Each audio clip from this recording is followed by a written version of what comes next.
village of Maburo, there lived a woman named Amina. She was as poor as the dry earth beneath her feet. Her clothes were little more than rags, full of holes, barely covering her body. Her home was a crumbling hut with a leaking roof, and the cold wind slipped through the cracks in her walls like a mocking spirit. Every night, Amina lay on the hard floor, curling up like a hungry cat for warmth. She prayed for a better life, but each morning greeted her with the same struggle. She did everything to survive, fetching water for neighbors, washing clothes, working on farms. Yet no matter how hard she labored, her hands always came back empty. The women she grew up with were all married, living in comfortable homes with loving husbands and healthy children.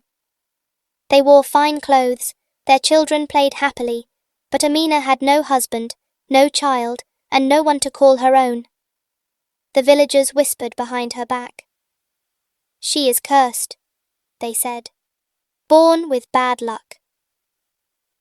Even the men avoided her, fearing her misfortune would rub off on them. One scorching afternoon, Amina carried a bundle of tattered clothes to the river. The sun burned fiercely overhead, and the river shimmered like melted silver. As she knelt to scrub her clothes, she heard footsteps behind her. She turned quickly, her heart pounding. Standing before her was a woman unlike anyone she had ever seen. She was draped in fine robes, her skin glowed with wealth, and her jewelry sparkled under the sunlight. Her smile, however, was sharp. Too sharp. "Good day," the woman greeted, her voice as smooth as honey. Amina swallowed, unsure whether she was dreaming. "Good day, madam," she whispered. The woman stepped closer. "My name is Zara. I have been watching you, Amina. I know your struggles." Amina's eyes widened. "How do you know my name?" Zara only smiled. "I have a business for you, a simple one. It will change your life." Amina's mind spun. What kind of business? Zara reached into her bag and pulled out a thick bundle of crisp banknotes. "You will collect used undergarments from the women in your village. The more you bring, the more you earn." Amina's jaw dropped. "Undergarments," she repeated, confusion lacing her voice. "Yes," Zara said firmly. "Don't ask questions. Just do as I say, and you will never be poor again." With that, she handed Amina a handful of money and turned to leave. "Remember," she called over her shoulder, "I will be waiting." Amina sat by the river, clutching the money, her mind clouded with questions. What kind of business was this? Why undergarments? She didn't understand, but the weight of the money in her hands was real. For the first time in her life, she felt a spark of hope. That night, Amina lay awake, staring at the roof of her hut. By morning, she had a plan. The trade begins. She knew the villagers would grow suspicious if she only asked for undergarments, so she made her trade appear normal. With the money Zara had given her, she went to the market and bought bright, colourful buckets and bowls. Each one gleamed under the morning sun. When she returned to the village, she knocked on the first door. An old woman answered, her eyes narrowing. "Good morning, Mama," Amina greeted, holding up a bright blue bucket. "I'm exchanging these for any old clothes, shoes, or even undergarments you don't need." The old woman scoffed. "Undergarments? What kind of business is that?" "It's a new venture," Amina said, keeping her voice steady. "If you have anything you no longer need, I'll trade you this fine bucket for it." The woman's eyes lit up at the sight of the bucket. Without hesitation, she disappeared inside and returned with a pile of old clothes, shoes, and a few worn-out undergarments. Amina smiled. "Thank you, Mama. Here's your bucket." At every house it was the same. The villagers eagerly handed over their useless items for her beautiful bowls and buckets. By sunset, her sack was full. That night, she sat in her hut, sorting through her collection.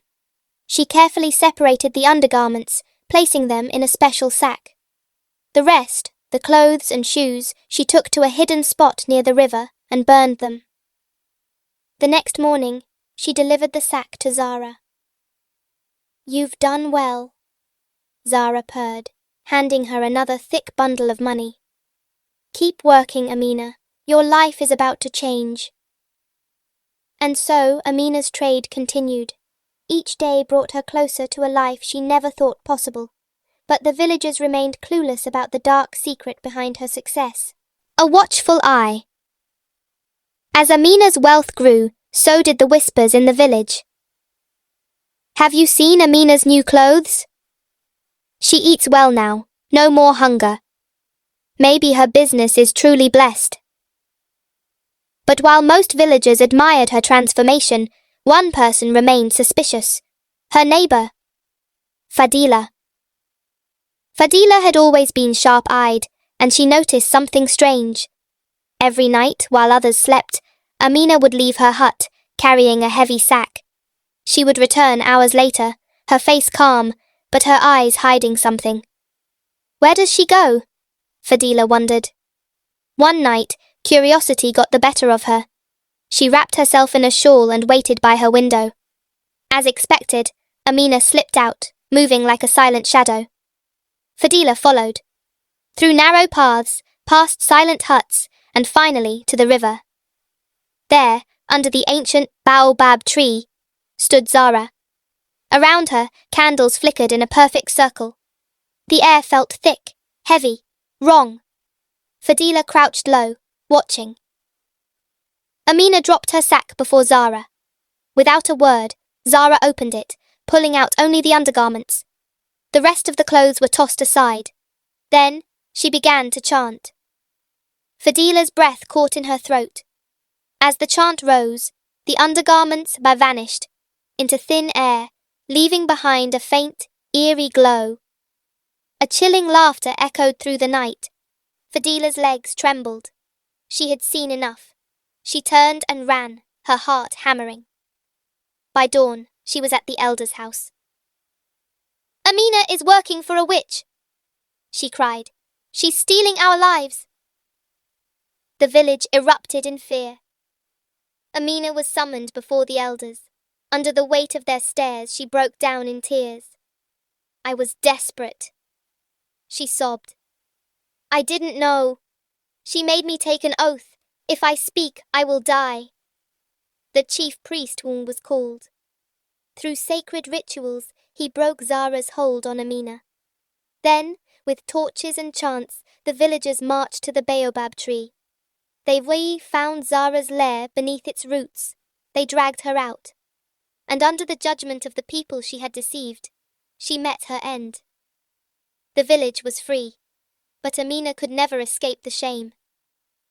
She left Maburo, limping down the dusty road, a cautionary tale for generations to come.